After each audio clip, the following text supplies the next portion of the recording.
I didn't know what I was getting into.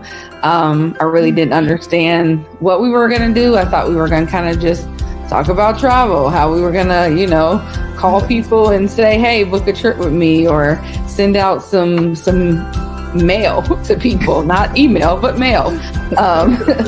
So once I kind of caught the groove of the classes and the trainings and working through that process of it, it became like real easy, real simple.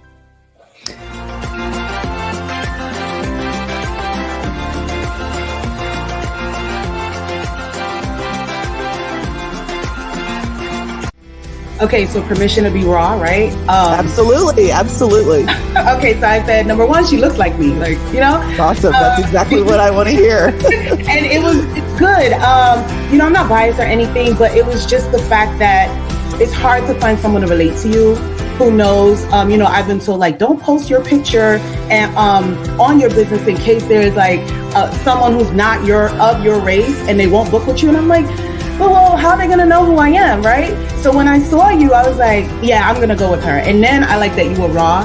You didn't beat around the bush. You just said what you had to say. I heard about the bees in your head, and I'm like, who is she talking to?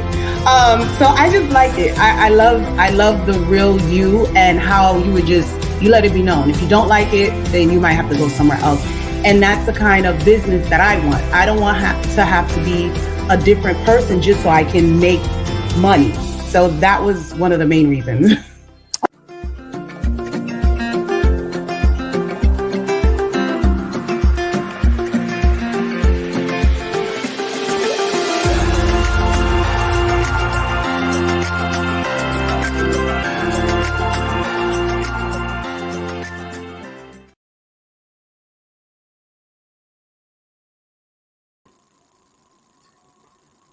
Hello, and happy Wednesday. And as you guys are coming on, let me know what part of the world that you are watching from and what you are drinking. I am watching from Georgia, and I am drinking out of my Travel is my passion cup, and I am drinking water. I am trying to stay hydrated in this unusually hot summer day. Is it hot where you guys are?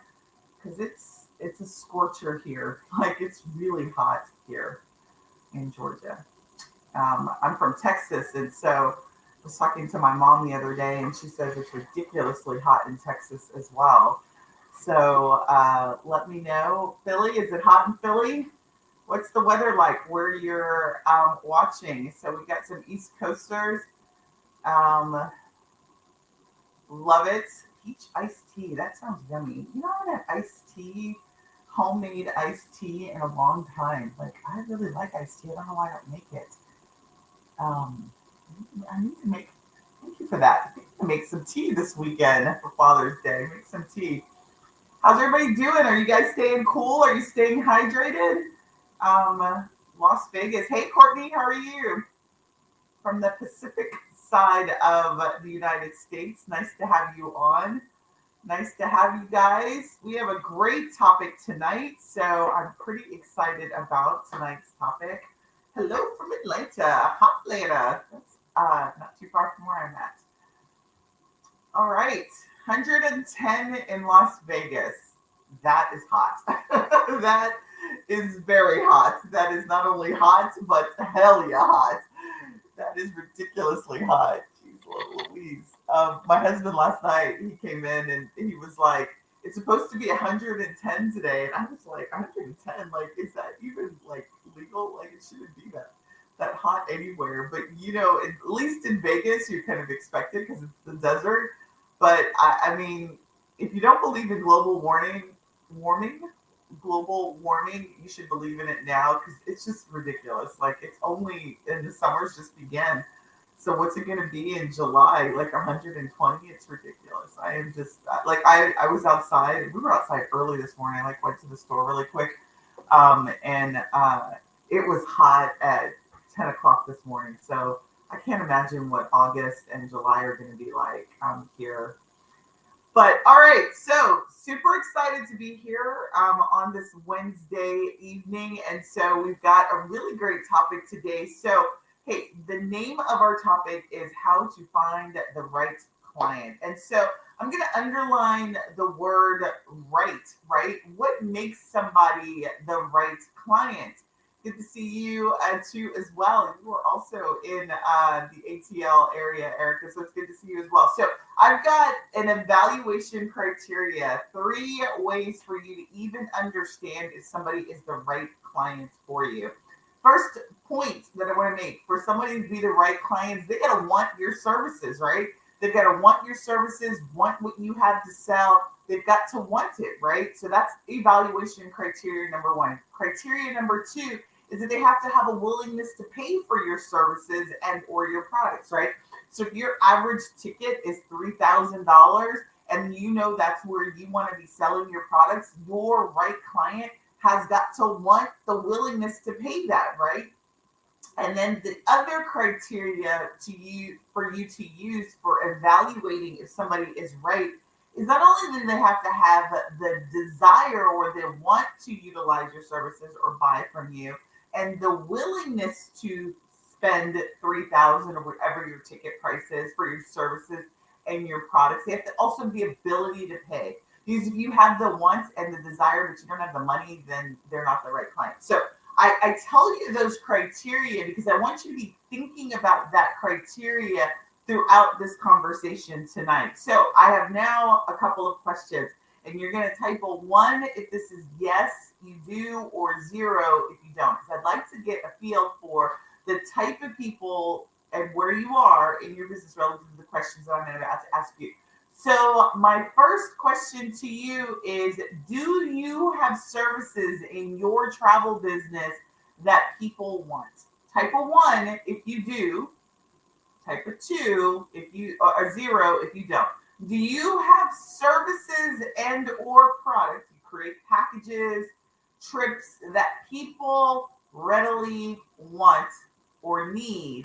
Do you have that? Type a 1 if the answer is yes. Type a 0 if you do not have services and or products that people desire or want or need in their life. Good. So we're getting lots of 1s. All right. Number 2, can you determine, or do you have a process by which to determine people's willingness to pay for your said services and products? So if you are a 1, do you have a way to determine if they're willing to pay for it? Can you tell if people are willing to pay for your services and products? Type a 0 if you don't have a way to tell that up front, or type a 1 if you do. Willingness. Can you identify or understand when you meet somebody their willingness to pay for your services and or the products, packages that you sell? 0 if you don't, 1 if you do. All right, so we're getting lots of 0s, we're getting some 1s, but across the board, it seems like we're getting a lot of 0s. Number 3 is, do you have a way to qualify someone to determine if they have the ability to pay? So maybe they want to, they have the willingness, right? So you have a great package, maybe you designed this great group package and you want to sell it, and people seem to be interested and they're willing to say, look, tell them the price, and they're like, yes, I can do it. But do you have a way to determine if they have the ability to pay? 1 if you say yes, 0 if you do not have a way to determine a way, right? I'm not asking you what your way is, just do you have a way to determine somebody's ability to pay for your services and or products?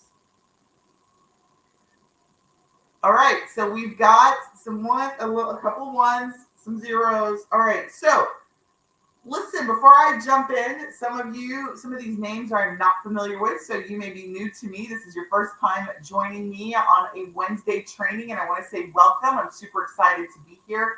If you're watching on YouTube, do not forget to like and subscribe for this channel, because I come here every Wednesday night. At least I try to come here every Wednesday night, talking all things launching, operating a successful and profitable travel business. And my name is Sunday Gardner, the online travel boss. And so tonight we're going to talk about how do you not only, we just talked about the criteria for determining if somebody is the right client, but how do we find the right clients inside of our travel businesses? Because listen, each of you will think and may say to yourself, well, I sell travel and that is all that I need to sell or offer people. And I then just need to find number 2 and 3. But we're going to talk about that evaluation period and then, or that evaluation criteria. And then we're going to talk about, looks like 4 tips that you need to have in order to find the right type of client in your travel business. All right, you guys ready? Let me know in comments if you guys are ready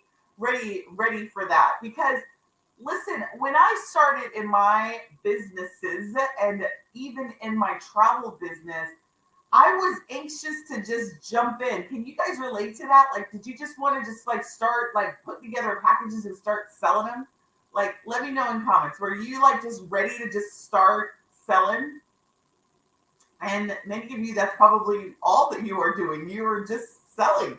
You didn't think about these things that I just mentioned. You didn't think about what constitutes somebody as right. Like, because you think to yourself, if they called me intuitively, they have money, right? Because they wouldn't have called a travel agent if they didn't have money. They know what I do, so they would have called me if they didn't know what I do. So they automatically, by virtue of them picking up the phone, are ready to utilize my services, right? And willingness to pay, you probably even really thought about willingness to pay because, again, if they pick up the phone or they reach out to you, they must already have those things. But how many of you out there have done a quote and then not buy? Type of 1 if that's you. Have you ever had a quote and people not buy from you? You did the work. You did the research. You spent your time designing a trip for these people, these prospective clients of yours, and they didn't buy. Have you ever had that happen to you? Right? So you guys are typing 1. So if that means you had them, if that's happened to you, right? Did they not know the services that you provide? You don't just design shit because you have nothing better to do, right? You design trips so people will buy them and book them, right?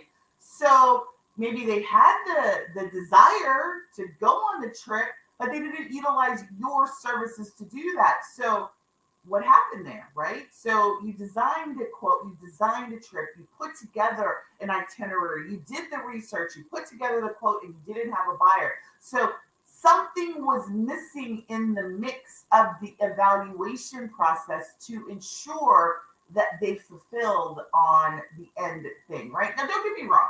We're in business, and there's going to be oftentimes that we create or we position a buyer to buy and they don't buy. But it's up to you as the travel owner, right, to ensure that you are setting your business up for success on the front end all of the time to increase the odds of purchase. And so that's the reason why I put together tonight's training, is because when I first started in my business, I just assumed all of these things. I assumed if somebody called and I built it, if I designed a great package, they would buy it because 1, it's a great package. 2, because I'm the shit. And 3, why wouldn't they buy, right?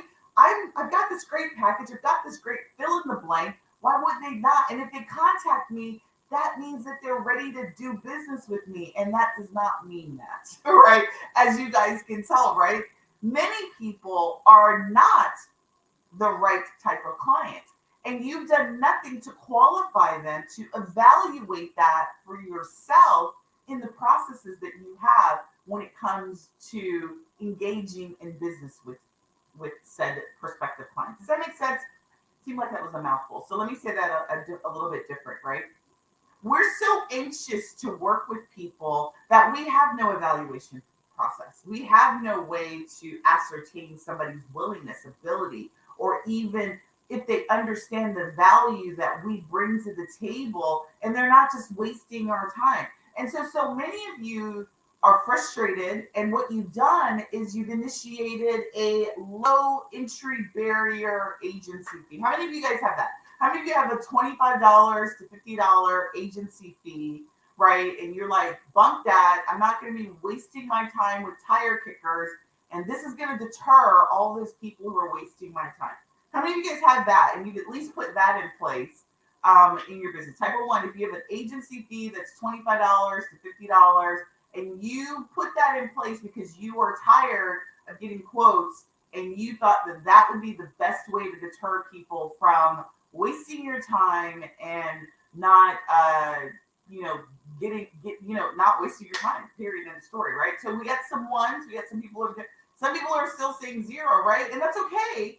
But what I want to tell you is just because you have this agency fee doesn't still do a proper evaluation of the 3 items that we said. Because frankly, particularly in this inflation world, $25 is really not that much, right? Like take $25 to the grocery store, take $25 to McDonald's, and it doesn't even really buy you that much, right? So now you've got this $25, and it does, don't get me wrong, it does deter some people away, but it doesn't necessarily attract the right type of client for you, right? And so we're going to talk about that today. So the first thing and tip number 1 so before I go, I want to make sure everybody understands the evaluation criteria. Does anybody have any questions about the evaluation criteria? So the way for you to evaluate if somebody is the right client is 3 things. 1, they got to want or need your service. Number 2, they have to have a willingness to pay your price, right? And number 3 is they have the ability to pay your price. So it's up to you as the business owner in your marketing and in your business processes to be able to do a good job at evaluating leads before you expend too much effort and work into that particular lead from a work perspective. Now, granted, when I'm talking about relationship building, like let's say you have a Facebook group and you're giving value in your Facebook, you're positioning yourself as the expert, you're building relationships, right? That's work that you've got to do just as the nature of being in the business, right? But I'm talking about you decided to do a quote for somebody, that evaluation process and what you do to evaluate if somebody is a right fit for your services needs to be a part of your process every single time you get ready to do that type of work. Does that make sense? So before I go into the tips, I want to make sure everybody has that baseline. Let me know in comments. Does that make sense to everybody?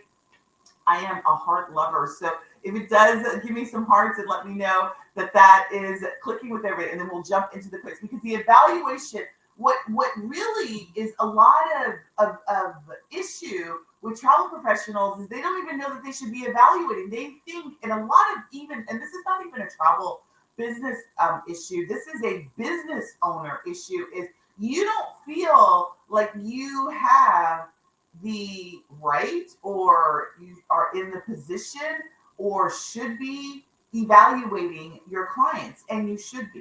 It doesn't matter what kind of business you are. I don't care if you sell $5 products or $3,000 products.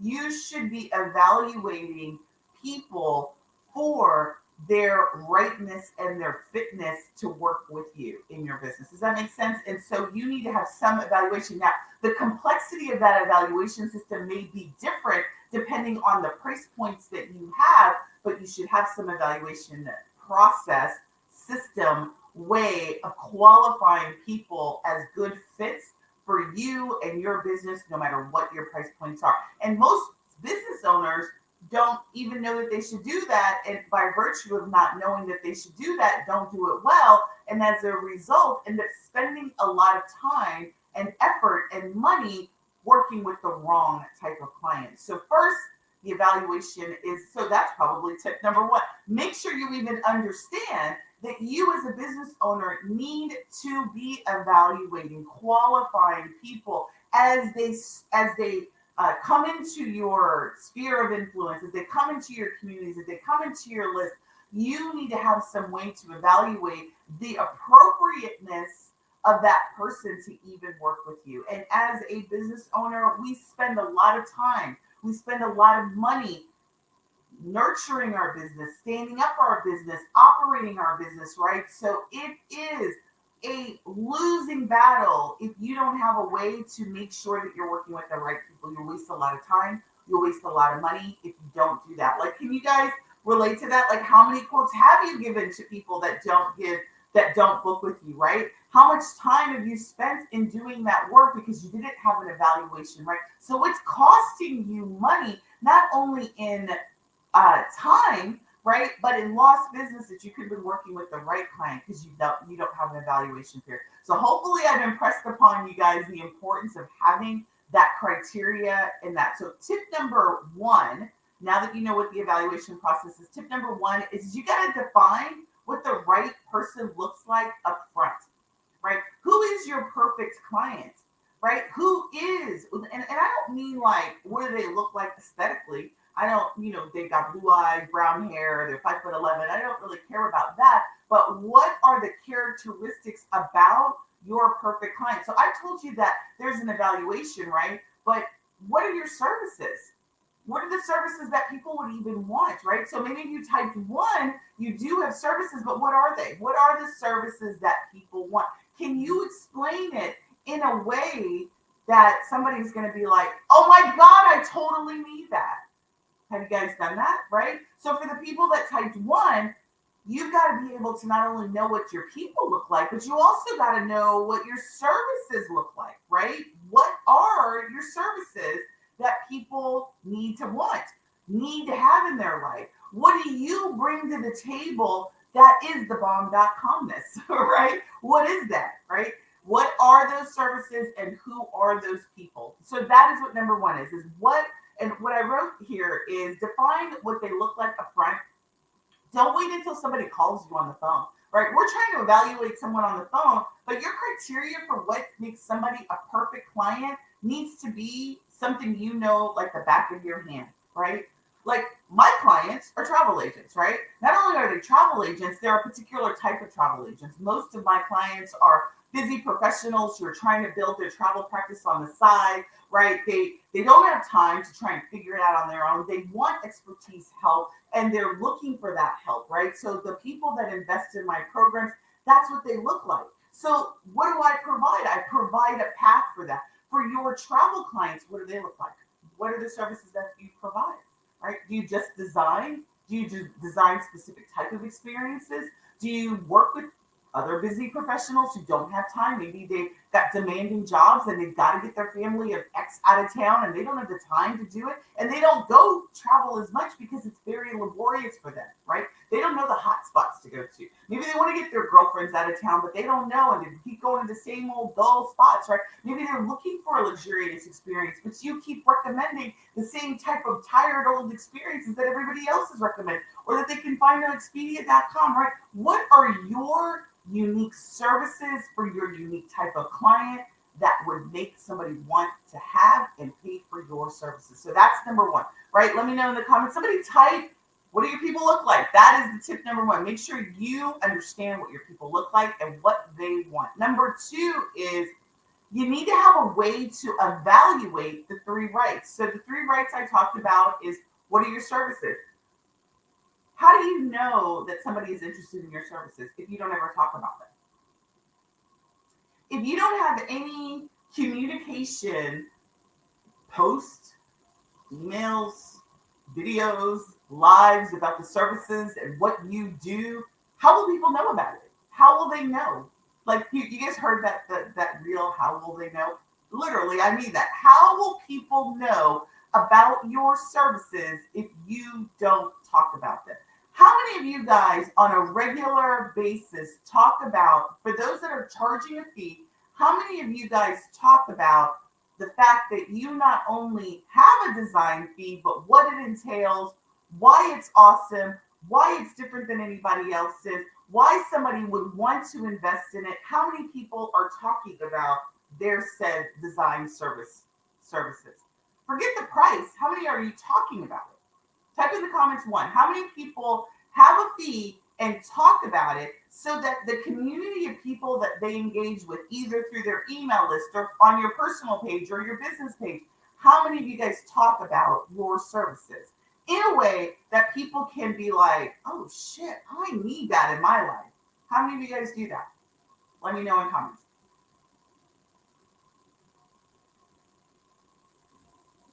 Zero. You're not talking about it. Well, let me tell you this. The squeaky wheel does not get the oil, right? You can't possibly maximize your sales in a thing that nobody knows about. Don't wait until somebody's on the phone to talk about it. Don't be scared to shout at the heaven tops, right? I was in a training a couple of weeks ago, And the trainer was like, I don't charge. I pride myself in charging. I give it for free.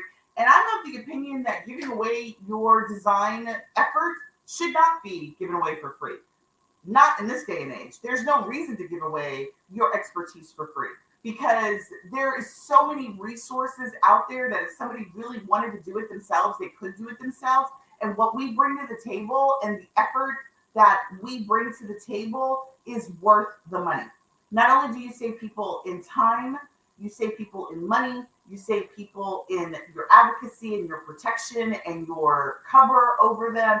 And any person who went through COVID can attest to the value that we bring to the table. And by virtue of that, there is a price tag that you can associate with that value that we bring to the table. So I am not of the camp that we should give away our design fee. And I don't think that that's something that don't get me wrong, because I have got an entire platform that says that I completely believe in service fees and the fact that we should be charging for it. But what I will say is, if you charge service fees, design fees, planning fees, whatever you call it, what I want you to do is feel proud about that. But what you also got to do is talk about why it's a value, right?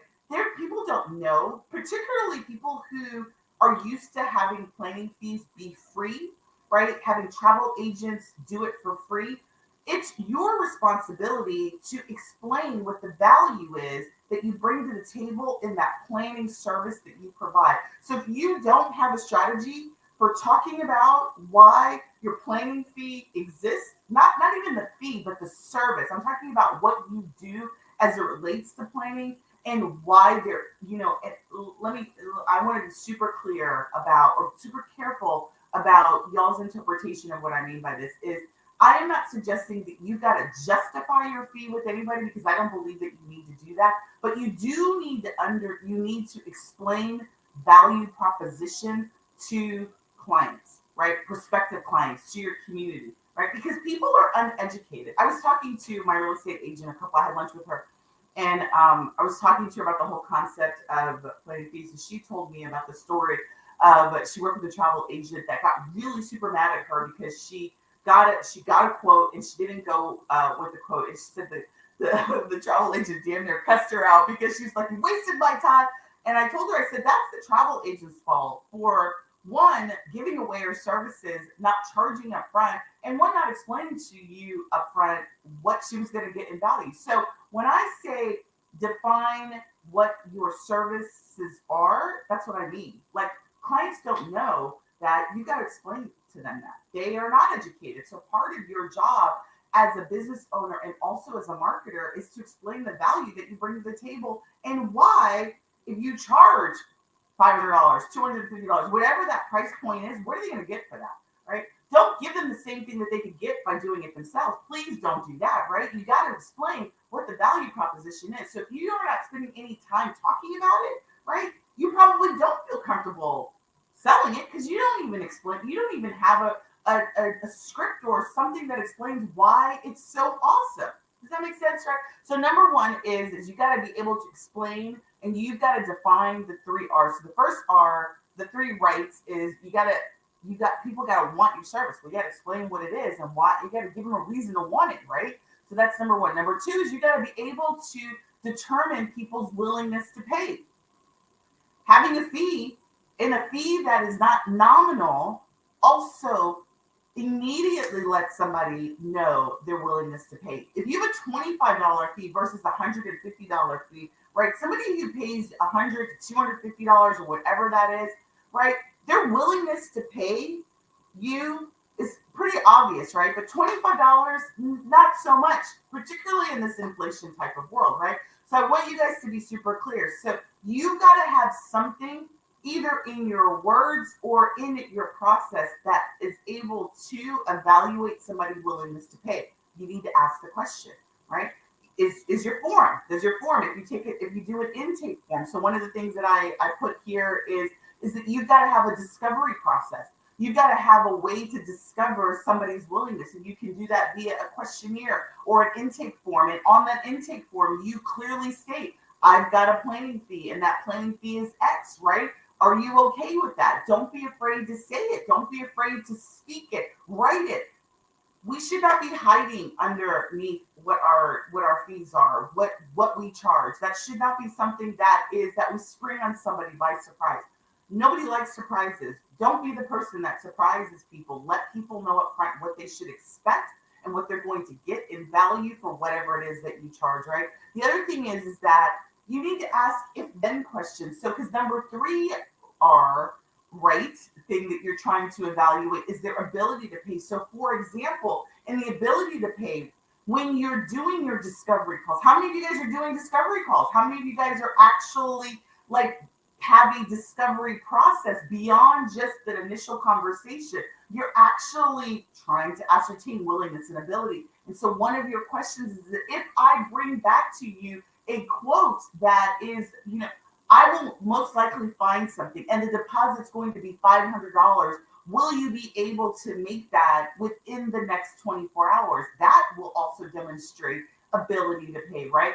So doing if-then questions in your discovery is another way for you to be able to ascertain ability to pay. If somebody's like, oh no, and they're stuttering, then you don't proceed, right? Like you don't proceed. You ask that question in your form. Like, I am going to be able to get you back a quote within X amount of time, and the deposit of X is going to be expected at that time. Will you be able to comply? People are going to tell you. It's a funny thing. I had many years ago in college, I remember talking to a psychologist, and they said, when you meet somebody, within the first 5 minutes, ask the questions that you want to know the answer to immediately, because people, particularly sort of in your face questions, they're a little taken aback and they're going to tell you the truth off the bat. Does that make sense? So we are afraid as a society, American society, to talk money, but we shouldn't be, because this is a big money transaction. If somebody is going to work with you, they need to understand, and everybody understands when they're dealing with travel, that we're talking about hundreds, if not thousands of dollars. That is okay for you to start the conversation with. This is what it's going to take. The deposit's going to be $500, right? Even if the deposit from the vendor is $250, doesn't matter. Deposit is $500. Are you going to be able to make that in 24 hours? If you're uncomfortable with that, that's something you need to practice, right? You need to practice saying that in the mirror, right? Practice, on the way, like to work or whatever. So that is something that's natural for you, because you have got to get good at being able to evaluate your 3 R's, that they want your services, they have the willingness to pay for your services, and the ability to make a decision and move quickly on whatever it is that you set up, right? If you're playing with people who are messing around with your time, they're going to respond that way. You're going to be able to spot that. You're going to be able to feel that in the conversation. But if you're sort of shaky in your thing, people can smell that fear, right? So if you're like, well, it's going to be $250, do you think? Right? No, come out strong, right? So this is the one thing I want you guys to walk away from tonight's training is when you're evaluating these people, and number 2 is define the way that you're going to do the evaluation. Practice it. Get in the mirror and be able to say that. So even if you don't do a form and you do your discovery immediately when somebody calls, you want to be able to get those 3 answers to your questions immediately. You want to understand what they want. You want to be able to explain what you do from a service perspective, what the price is. You're going to deliver X and you're going to expect this.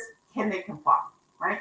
Now, it doesn't have to be as harsh and as cold as I just described it, but however you do it, you got to make sure you're hitting all those points. Does that make sense? Let me know in comments if you guys are getting that. So that's number 2, is you got to be able to define your process for evaluating the 3 rights. Number 3 is create demand for your swag, for your expertise, I wrote, right? So your stick, what is your specialty? What is the thing that you are known for? What is the thing that you are passionate about? I'm not talking about general travel. What is that thing that you do so well that just gives you goosebumps when you think about what you do for travel, right? What is that thing, right?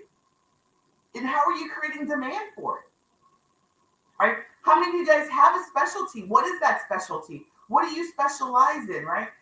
And I've had so many trainings on niche and specialty and the necessity to specialize. If you tell me it's high-end travel and it's luxury travel, what about luxury travel is like gets you excited, right? It's not just the money that they spend, but what about luxury? What about a particular brand makes you excited, right? What is the demand that you create for that brand, that particular lux item, that lux experience? What is that, and how are you creating demand for it?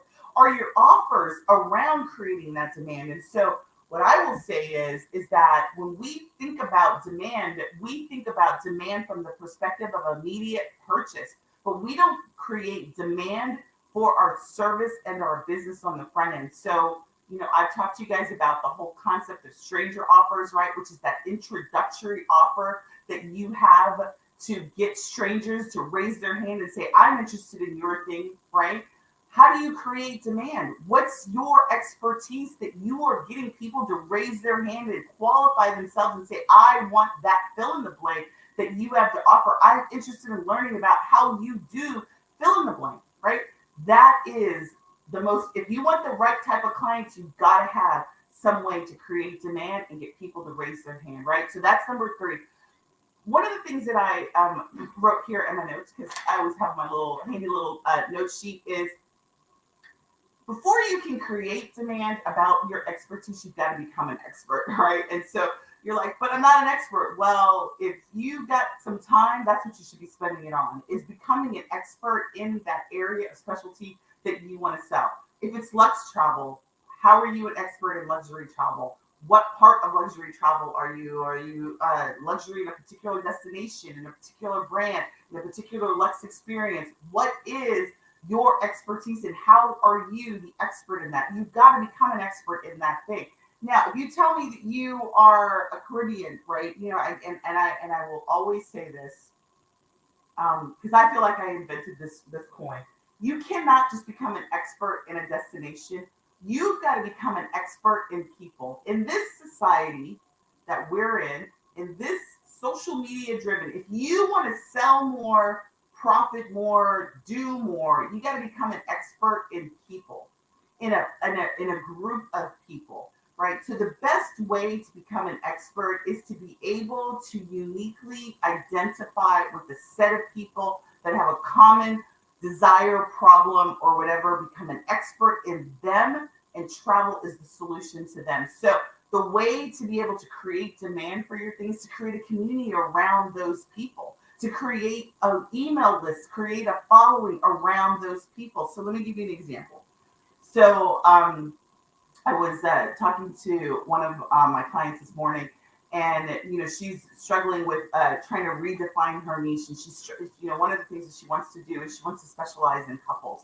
And she kept telling me, she's like, I don't want to limit myself. And every time I hear somebody say, I don't want to limit myself, I'm like, yes, you do. You do want to limit yourself, because the more you can limit yourself, the more finite you can become in terms of your language and the way that you relate to that particular group of people. So we do want to limit ourselves. We do want to become an expert vertically, not horizontally, in a group of people. The more you can do that, the more that you can create marketing content specifically, offer specifically. You can talk to them, you can rally them. They've got a common theme of love and hate and desire and all of that you can rally around that. So let's say couples are the people that you want to get out of town, right? There's so much about couples that you can talk to, why they can't get out of town, why they need to get out of town to get their to make their relationships stronger, right? Different types of relationships that you can